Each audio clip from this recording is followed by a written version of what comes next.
നമ്മുടെ എന്ത് പരിപാടി വാട്ടർ റോൾ ഈറ്റിംഗ് ചലഞ്ചാണ്. അപ്പൊ ആരെ 10 കഴിച്ചിരുന്ന അവരാണ് ജയിക്കുക. ഞാൻ വരെ എന്താ തുടങ്ങല്ലേ? നന്നായി തീർക്കോ?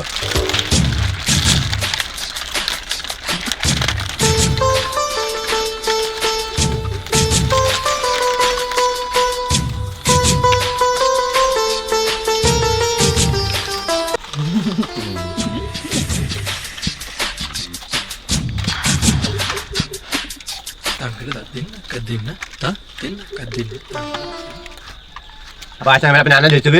സെക്കൻഡ് ആയിട്ടില്ല, രണ്ടാളിന്റെ വായിലുണ്ട്. അങ്ങനെ ജയിച്ചിട്ടുണ്ടാണോ? ഭയം മെഴുങ്ങി നോട്ടെ. അവിടെ വായിൽ കണ്ട് അവിടെ പുള്ളേ മെഴു. അപ്പൊ രണ്ടാളും മെഴുകി അങ്ങനെ വരാം. അപ്പൊ ഞാൻ 10 ജയിച്ചു. നിങ്ങൾ രണ്ടാം ജയിച്ചില്ലേ? തിന്നിട്ട് ഇറങ്ങുന്നത് അങ്ങനെ വരെ. അപ്പൊ വീഡിയോ ഇഷ്ടപ്പെട്ടാ സപ്പോർട്ട് ചെയ്യാം. ബൈ.